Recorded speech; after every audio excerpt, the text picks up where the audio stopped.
परिचय। जैसा कि हम पहले से ही जानते हैं कि पौधे वर्ज्य गैसों से प्रकाश संश्लेषण द्वारा और पशु श्वसन द्वारा छुटकारा पाते हैं। हाँ, लेकिन ठोस और तरल वर्ज्य पदार्थ तो अभी भी उनके शरीर में होते हैं। तो हम कह सकते हैं कि वो जैव प्रक्रिया जिसके द्वारा जीव हानिकारक उपापचयी अपशिष्टों से छुटकारा पाते हैं, उत्सर्जन कहलाती है। ये उत्सर्जन अलग अलग जीवों में अलग अलग तरह से होता है। हाँ, एक कोशिकीय जीव इन अपशिष्टों को साधारण विसरण द्वारा शरीर के बाहर स्थित जल में निकाल देते हैं। जैसे अमीबा में ये जैव द्रव्य झिल्ली से होकर होता है, जबकि जटिल बहुकोशिकीय जीवों में उत्सर्जन के लिए कुछ विशेष अंग होते हैं। प्लैटीहेलमिन्थस में उत्सर्जी अंग प्रोटोनेफ्रिडिया या फ्लेम कोशिकाएं होती हैं, जबकि एनालिडा वर्ग के जीवों में ये अंग नेफ्रिडिया होता है। हाँ, और संधिपात जीवों में उत्सर्जी अंग नितंबीय ग्रंथियां जैसे स्पर्श तंतु अथवा हरित ग्रंथि और मैल्पीघी नलिकाएं होती हैं, जबकि मोलस्क में वृक्क होते हैं।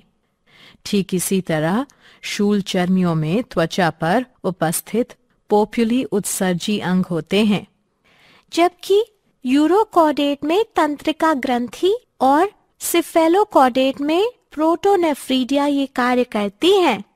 कशेरुकी जीवों में उत्सर्जन के लिए एक जोड़ी वृक्क होता है। तो आओ इस विषय में विस्तार से चर्चा करें।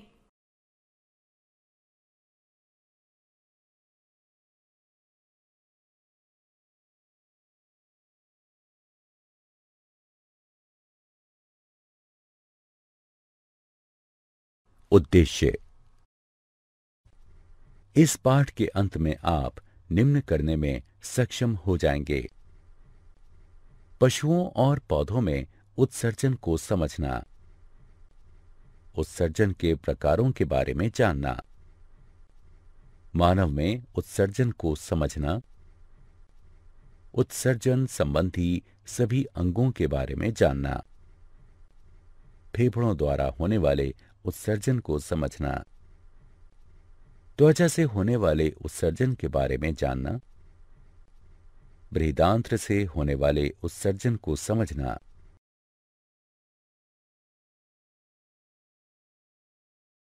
मूत्र प्रणाली की संरचना और कार्य प्रणाली को समझना, वृक्कों की संरचना और कार्य प्रणाली को समझना, मूत्रवाहिनी की संरचना और कार्य प्रणाली के बारे में जानना, मूत्राशय की संरचना और कार्य प्रणाली के बारे में जानना, वृक्काणुओं की संरचना और कार्य प्रणाली को समझना, कृत्रिम वृक्क और अपोहन का अध्ययन करना।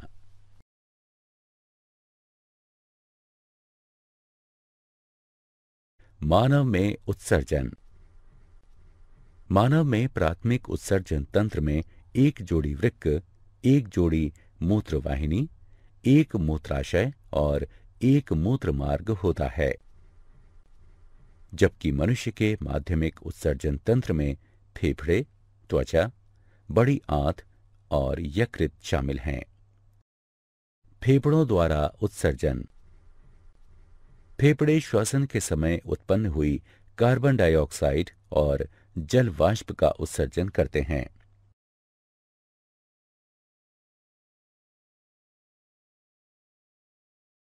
त्वचा द्वारा उत्सर्जन। त्वचा में स्थित स्वेद ग्रंथि की सहायता से त्वचा यूरिया, लवण तथा जल को उत्सर्जित करती है। स्वेद यानी पसीना त्वचा में छोटे छोटे छिद्रों से बाहर निकलता है।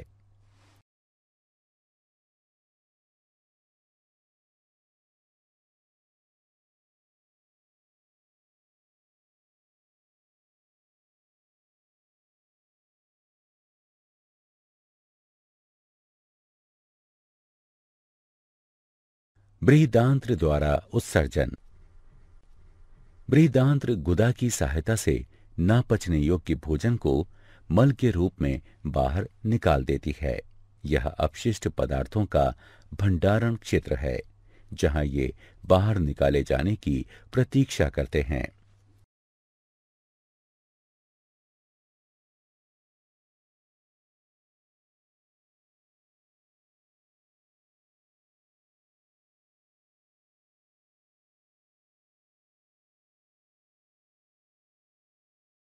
मूत्र उत्सर्जन तंत्र। वे अंग जो मूत्र को बनाते हैं, उनका भंडारण करते हैं और उत्सर्जित करते हैं, सम्मिलित रूप से मूत्र उत्सर्जन तंत्र बनाते हैं। इसमें एक जोड़ी वृक्क, एक जोड़ी मूत्रवाहिनी, एक मूत्राशय और एक मूत्र मार्ग होता है।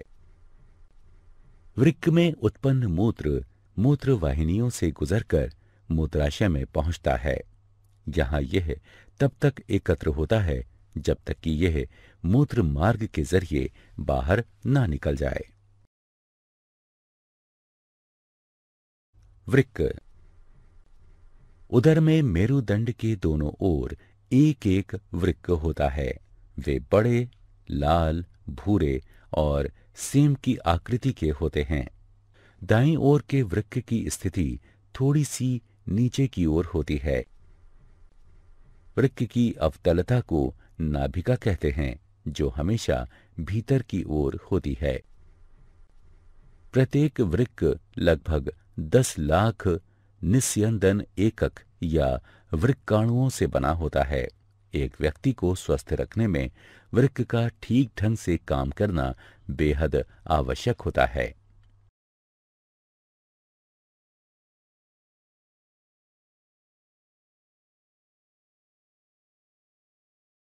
वृक्काणु। वृक्क के बाहरी भाग में वृक्काणु संवलित होकर वृक्कीय छाल बनाते हैं और मध्य भाग में सीधा जाते हुए वृक्कीय मज्जा का निर्माण करते हैं। वृक्काणु वृक्क की कार्यात्मक इकाई होते हैं। प्रत्येक वृक्काणु एक लंबी कुंडलित नली जैसी संरचना होता है, जो रुधिर से नाइट्रोजन युक्त अपशिष्टों को छानता है और मूत्र का निर्माण करता है। यूरिया मूत्र में उपस्थित मुख्य नाइट्रोजन युक्त अपशिष्ट होता है, इसलिए मनुष्य एक उत्सर्जक के रूप में यूरियोटेलिक है।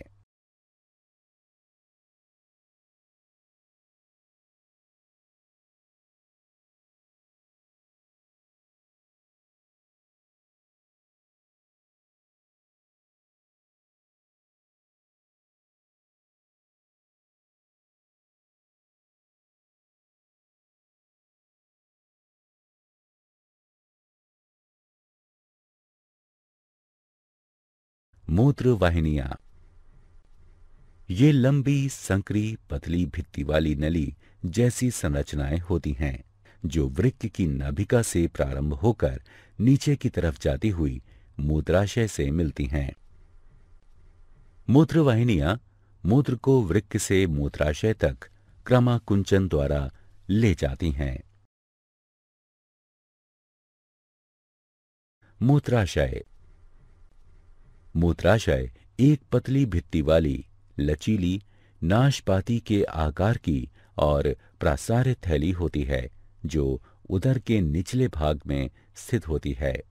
मूत्राशय मूत्र की अस्थायी भंडारण करने की थैली होती है।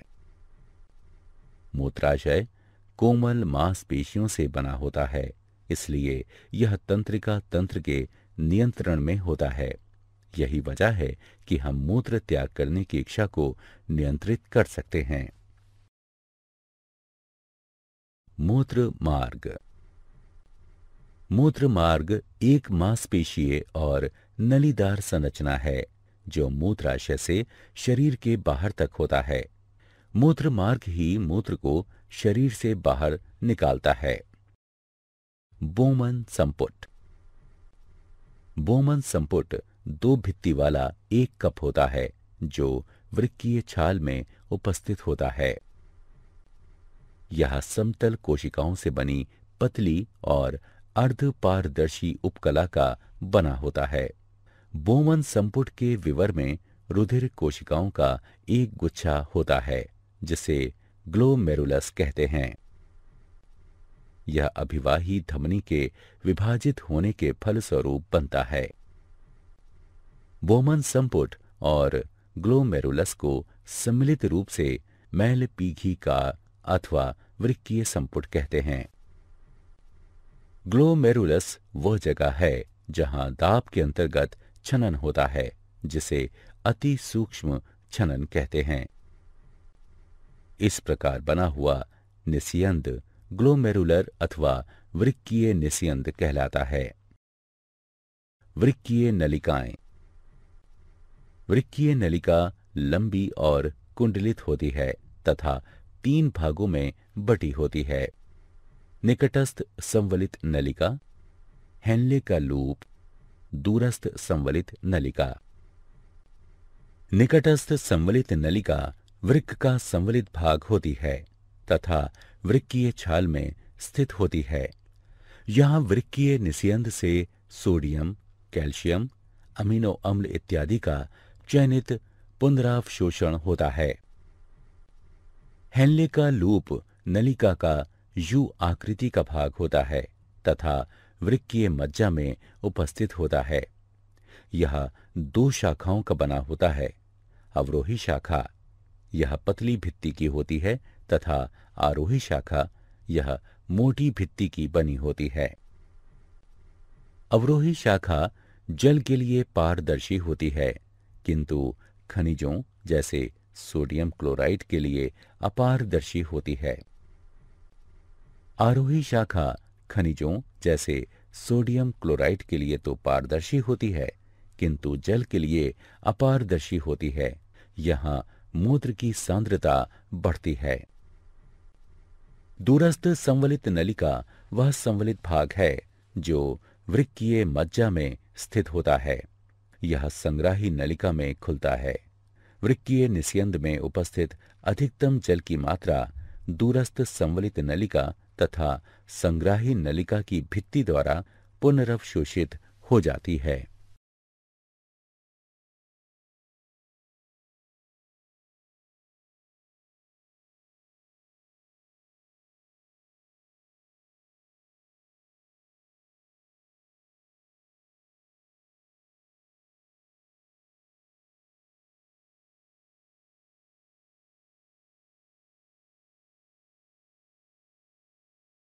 मूत्र का निर्माण। रुधिर से वर्ज्य पदार्थों का छनन करना ही मूत्र निर्माण का उद्देश्य है। ठीक वैसे ही जैसे कार्बन डाइऑक्साइड रुधिर से फेफड़ों में अलग हो जाती है, नाइट्रोजन युक्त वर्ज्य पदार्थ जैसे यूरिया, यूरिक अम्ल रुधिर से वृक्क में अलग होते हैं। इसीलिए इस पर कोई आश्चर्य नहीं होना चाहिए यदि वृक्क का आधारभूत छनन तंत्र फेफड़ों जैसे ही पतली भित्ति वाली रुधिर कोशिकाओं का गुच्छा हो। वृक्क में प्रत्येक रुधिर कोशिका गुच्छ नली के कप की आकृति वाले छोर से संबद्ध होता है, जिसमें मूत्र निस्यंद एकत्रित होता है। प्रारंभिक निस्यंद में कुछ पदार्थ जैसे ग्लूकोज, अमीनो अम्ल, लवण और जल की बड़ी मात्रा उपस्थित होती है, जो नलिका में मूत्र के आगे बढ़ने पर चयन द्वारा पुनरवशोषित हो जाती है। जल का पुनरवशोषण इस बात पर निर्भर करता है कि शरीर में जल की कितनी अतिरिक्त मात्रा उपस्थित है और उसमें घुले अपशिष्ट पदार्थों की कितनी मात्रा है जिनका उत्सर्जन होना है। मूत्र का भंडारण मूत्राशय में तब तक होता है जब तक उसमें दबाव इतना बढ़ जाए कि मूत्र मार्ग द्वारा मूत्र त्याग करने की इच्छा होने लगे।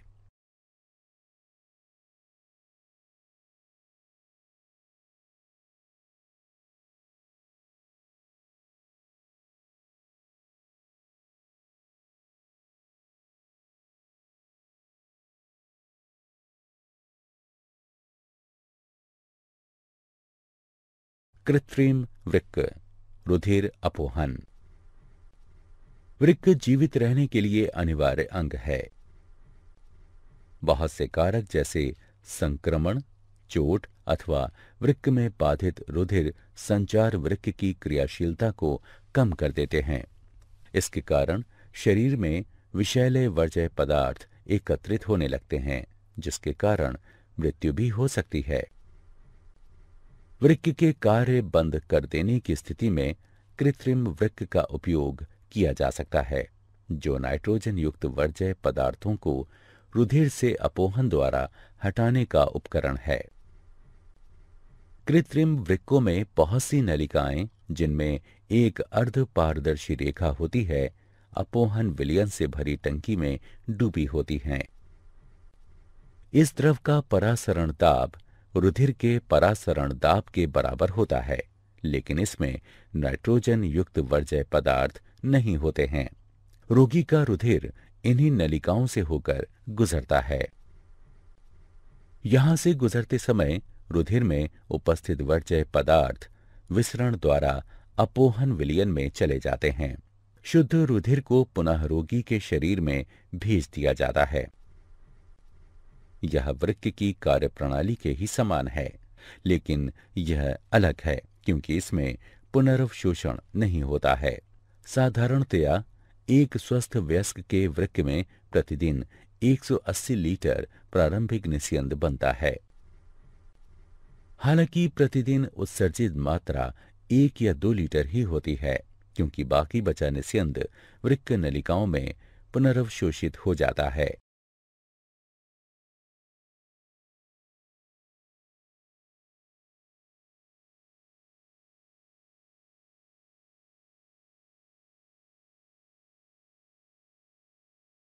पौधों में उत्सर्जन।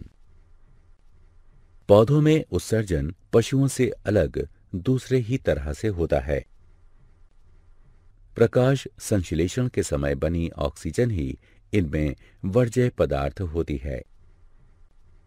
हम पहले ही चर्चा कर चुके हैं कि पौधे कार्बन डाइऑक्साइड और ऑक्सीजन का किस प्रकार नियमन करते हैं। वे वाष्पोत्सर्जन द्वारा जल की अतिरिक्त मात्रा को उत्सर्जित कर देते हैं। दूसरे अपशिष्ट पदार्थ उनके उत्तकों में उपस्थित मृत कोशिकाओं में रहते हैं। पौधों को अपने कुछ भागों जैसे पत्तियों को खोकर ही वर्ज्य पदार्थों से छुटकारा मिलता है। बहुत से अपशिष्ट पदार्थों का भंडारण कोशिकीय रिक्तिकाओं में होता है।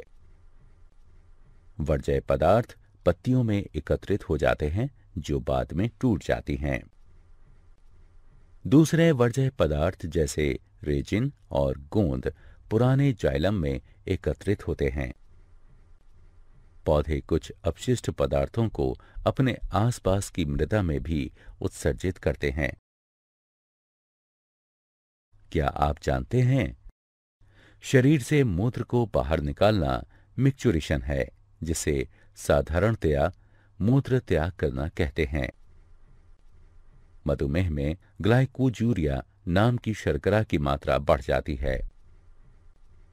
एक सामान्य व्यक्ति एक दिन में 1.5 से 1.8 लीटर मूत्र का त्याग करता है। मादा में मूत्रवाहिनी से केवल मूत्र आता है, जबकि नर में मूत्र और शुक्राणु दोनों, इसलिए नर में इसे मूत्र जनन नलिका कहते हैं।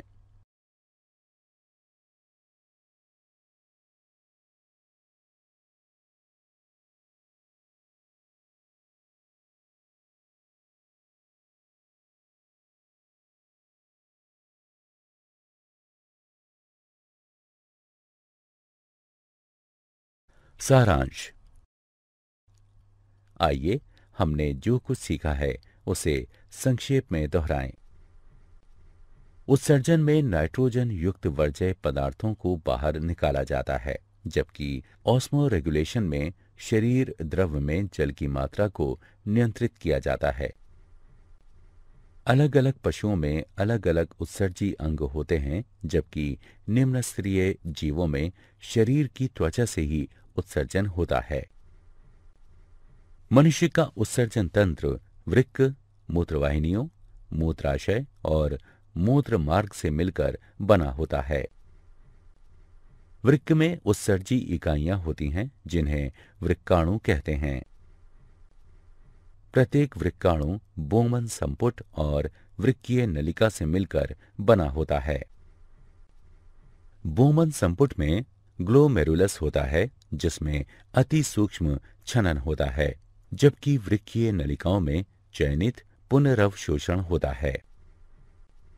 रुधिर अपोहन उस व्यक्ति के रुधिर से नाइट्रोजन युक्त वर्ज्य पदार्थों को कृत्रिम वृक्क की सहायता से निकालने की क्रिया है जिसका वृक्क खराब हो चुका हो। पौधों में ऑक्सीजन और अतिरिक्त जल रंध्रों द्वारा बाहर निकल जाता है।